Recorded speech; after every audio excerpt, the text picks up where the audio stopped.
تعلیم اور تغیر، بدلتی دنیا کے چیلنجز۔ دنیا اس وقت انسانی تاریخ کے سب سے تیز رفتار اور غیر متوقع تغیرات سے گزر رہی ہے۔ ہمارے پرانے بیانیے بکھر چکے ہیں اور ابھی تک کوئی نیا بیانیہ ان کی جگہ لینے کے لیے سامنے نہیں آیا ہے۔ سوال یہ ہے کہ ہم خود کو اور اپنے آنے والی نسلوں کو ایسی دنیا کے لیے کیسا تیار کریں جہاں کچھ بھی یقینی نہیں۔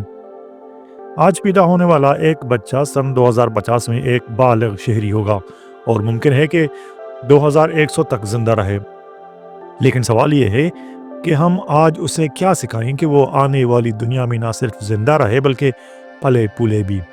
مگر اہم بات یہ ہے کہ ہمیں خود نہیں معلوم کہ 2050 میں دنیا کیا منظر پیش کرے گی۔ آج سے 1000 سال پہلے بھی اگرچہ لوگ مستقبل کے بارے میں بہت کچھ نہیں جانتے تھے، مگر انہیں اپنے معاشرے کی بنیادی ساخت پر پورا یقین تھا۔ چین کے کسی گاؤں میں 1025 عیسوی میں رہنے والا شخص جانتا تھا کہ شاید سلطنت بدل جائے، کوئی ہمسایہ ملک ان پر حملہ کر دے، کوئی نیا بادشاہ ان پر حکمرانی کرے یا کوئی وبا آ جائے، مگر یہ بات تو یقینی تھا کہ کسان پھر بھی زمین ہی جوتیں گے، مرد حاکم رہیں گے، ملازمتیں اور کاروبار کم و بیش وہی رہیں گے، عورتیں تابع ہوں گی اور انسانی جسم ویسا ہی رہے گا جیسا ہے۔ اس لیے وہ اپنے بچوں کو وہی سکھاتے تھے جو آنے والے زمانے میں بھی ضروری ہوتا۔ مگر آج کی دنیا میں معاملہ یکسر مختلف ہے۔ ہمیں یہ تک نہیں معلوم کہ 2050 میں لوگ کس طرح کی ملازمتیں کریں گے، حکومتیں اور ادارے کیسے کام کریں گے، یا مرد و زن کے تعلقات کس رخ پر ہوں گے۔ بائیو انجینئرنگ اور دماغ و کمپیوٹر کے براہ راست ربط سے شاید انسانی جسم کی خصوصیات اور رجحانات بدل جائیں۔ نتیجتاً آج جو کچھ ہم اپنے بچوں کو سکھاتے ہیں اس کا بڑا حصہ اس وقت بے ایمانی ہو سکتا ہے۔ ماضی میں اسکولوں کا سب سے بڑا مقصد معلومات پہنچانا تھا، کیونکہ اس وقت معلومات نایاب تھیں، لیکن اب صورتحال الٹ چکی ہے۔ آج ہم انفارمیشن کے سیلاب میں ڈوبے ہوئے ہیں۔ اب مسئلہ معلومات کی کمی نہیں بلکہ ان کے معنی سمجھنے کا ہے۔ اب استاد کا کام مزید معلومات دینا نہیں بلکہ بچوں کو یہ سکھانا ہے کہ وہ کون سی معلومات اہمیت رکھتی ہیں اور کون سے غیر ضروری۔ معلومات کا تجزیہ کیسے کیا جائے، تنقیدی نقطہ نظر سے معلومات کا جائزہ کیسے لیا جائے، صحیح اور غلط معلومات میں تمیز کیسے کی جائے، اور مختلف معلومات کو جوڑ کر دنیا کی ایک مربوط تصویر کیسے بنائی جا سکتی ہے۔ گو کہ مغربی تعلیم کا مقصد ہمیشہ یہی رہا ہے، لیکن آج اس مقصد کی ضرورت پہلے سے کہیں زیادہ بڑھ چکی ہے۔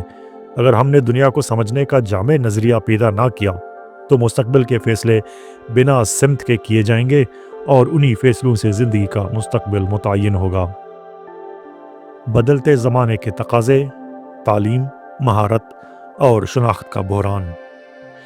زیادہ تر اسکول آج بھی مخصوص مہارتیں سکھانے پر زور دیتے ہیں، ریاضی کے سوال حل کرنا، کوڈنگ کرنا، زبانی سیکھنا، لیکن ہم نہیں جانتے کہ 2050 میں ان مہارتوں کی ضرورت باقی بھی رہے گی یا نہیں۔ ممکن ہے اس وقت مصنوعی ذہانت انسانوں سے کہیں بہتر پروگرامنگ کرے اور ترجمے کے اپلیکیشنز اتنے ماہر اور آسان ہو جائیں کہ کسی کو دوسرے زبان خود سے سیکھنے کی ضرورت ہی محسوس نہ ہو۔ لائیو ٹرانسلیشن، ایئر بڈز اور ہیڈ فونز تو ابھی سے عام دستیاب ہیں۔ تعلیمی ماہرین اب 4 بنیادی صلاحیتیں یعنی تنقیدی سوچ، باہمی مواصلات یا انٹرپرسنل کمیونیکیشن، تعاون یا ٹیم ورک اور تخلیقی صلاحیت پر زور دیتے ہیں۔ مگر اس سے بڑھ کر ضرورت ایک ایسی صلاحیت کی ہے جو انسان کو ہر بدلتی صورتحال میں خود کو تبدیل کرنے اور ڈھالنے کے قابل بنائے۔ 21ویں صدی کا انسان ایک مسلسل اور تیز رفتار ارتقاء کے دور سے گزر رہا ہے۔ اسے بار بار خود کو نیا کرنا پڑے گا، نہ صرف پیشے کے اعتبار سے بلکہ اپنے شناخت کے لحاظ سے بھی۔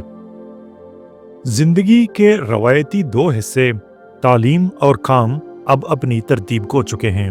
ماضی میں ہم زندگی کے پہلے حصے میں سیکھتے تھے اور دوسرے حصے میں اس سیکھے کو استعمال کرتے تھے، لیکن اب یہ تقسیم بے معنی ہو چکی ہے۔ تیز رفتار تبدیلی اور لمبی عمر نے انسان کے لیے ضروری بنا دیا ہے کہ وہ عمر کے ہر حصے میں سیکھتا رہے اور وقت کی ضروریات کے ساتھ ساتھ خود کو بدلتا رہے۔ تاہم یہ مسلسل تبدیلی آسان نہیں۔ انسان عمر کے ساتھ ساتھ تبدیلی سے گھبرانے لگتا ہے۔ 50 سال کی عمر میں نئی راہیں اپنانا یا اپنی شناخت بدلنا اکثر ناقابل برداشت لگتا ہے، لیکن اگر کوئی تبدیل ہونے سے انکار کرے تو وہ دنیا سے پیچھے رہ جائے گا، چاہے وہ ایک شخص ہو یا کوئی قوم۔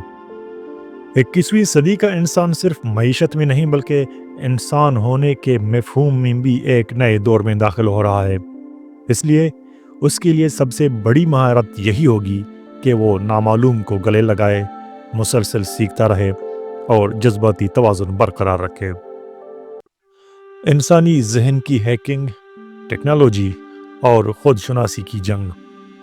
اگر میں آج کے دور کے کسی 15 سالہ طالب علم کو کوئی نصیحت کروں تو اس کو یہی کہوں گا کہ بڑوں کی باتوں پر اندھا اعتماد نہ کرو۔ وہ تمہیں وہ دنیا نہیں سمجھا سکتے جس میں تم نے مستقبل میں جا کر جینا ہے۔ ماضی میں والدین اور اساتذہ کے مشورے قابل اعتبار ہوتے تھے کیونکہ دنیا سست روی سے بدلتی تھی، لیکن اب معاملہ مختلف ہے۔ کیا ہم ٹیکنالوجی پر بھروسہ کر سکتے ہیں؟ بظاہر ہاں، مگر خطرہ یہ ہے کہ ٹیکنالوجی ہمیں اپنا غلام بنا لے۔ بجائے اس کے کہ ہم اس کو استعمال کریں، یہ ہمیں غلام بنا کر استعمال کریں۔ ہزاروں سال پہلے زرعی انقلاب نے چند لوگوں کو امیر بنایا مگر اکثریت کو بے گھر میں جھونک دیا۔ یہ تاریخ دوبارہ دہرائی جا سکتی ہے۔ ٹیکنالوجی خود بری نہیں۔ اگر تم جانتے ہو کہ تم کیا چاہتے ہو تو یہ تمہارا مددگار بن سکتی ہے، لیکن اگر تم اپنی منزل سے لاعلم ہو تو یہ تمہاری سمت طے کرے گی اور تم خود اپنی زندگی کے فیصلوں کے مالک نہیں رہو گے، بلکہ ٹیکنالوجی کے بتائے ہوئے راستے پر خود کو گم کر دو گے۔ اب سوال یہ ہے کہ ہمیں کس پر بھروسہ کرنا چاہیے؟ اپنے آپ پر؟ مگر افسوس کہ زیادہ تر لوگ خود کو جانتے ہی نہیں۔ جو آواز ہم اپنے دل میں سنتے ہیں وہ ہماری اپنی نہیں ہوتی، وہ اشتہار، ریاستی پروپیگنڈا یا سماجی دباؤ کی بازگشت ہوتی ہے۔ آج جب بائیو ٹیکنالوجی اور مشینی ذہانت انسانی احساسات کو پڑھنے اور ان پر اثر ڈالنے کے قابل ہو چکی ہیں تو دل کی سنوں کا مشورہ خطرناک ہو گیا ہے۔ اب اصل جنگ خود شناسی کی ہے۔ ہمارے لیے یہ جاننا اہم ہے کہ جو کچھ میں چاہتا ہوں کیا اصل میں خود یہی چاہتا ہوں یا مجھے یقین دلایا گیا ہے کہ میں یہ چاہتا ہوں۔ ہزاروں سالوں سے فلسفی اور نبی یہی کہہ رہے ہیں، اپنے آپ کو پہچانو۔ لیکن 21ویں صدی میں یہ نصیحت محض روحانی نہیں رہی، یہ حیاتیاتی بقا کا تقاضا بن چکی ہے۔ اب ہمیں کوکا کولا، ایمیزون، علی ایکسپریس کے اشتہارات کے ساتھ ساتھ ریاست کے پروپیگنڈے کو بھی سمجھنا اور اس سے مقابلہ کرنا ہے، جو سب ہماری سوچ کو ہیک کرنے کی دوڑ میں ہیں۔ یہ ہمارے کمپیوٹر یا موبائل فون کو نہیں، خود ہمیں ہیک کرنا چاہتے ہیں۔ اگر ان کے الگورتھم ہم سے بہتر جاننے لگیں تو اختیار ہمارے ہاتھ سے نکل جائے گا۔ ہم محض ایک ڈیجیٹل مخلوق بن کر رہ جائیں گے۔ اگر ہم چاہیں تو ان الگورتھمز کے رحم و کرم پر زندگی گزار سکتے ہیں، لیکن اگر ہم اپنی زندگی اور مستقبل پر اختیار برقرار رکھنا چاہتے ہیں تو ہمیں ان سے تیز دوڑنا ہوگا، خود کو ان سے پہلے پہچاننا ہوگا۔ اور یاد رکھیں، اس سفر کو اگر آسان بنانا ہے تو ہمیں اپنا بوجھ کم کرنا ہوگا۔ سب سے بھاری بوجھ ہمارے توہمات اور خوش فہمیاں ہیں، انہیں پیچھے چھوڑ کر آگے دوڑنا ہے۔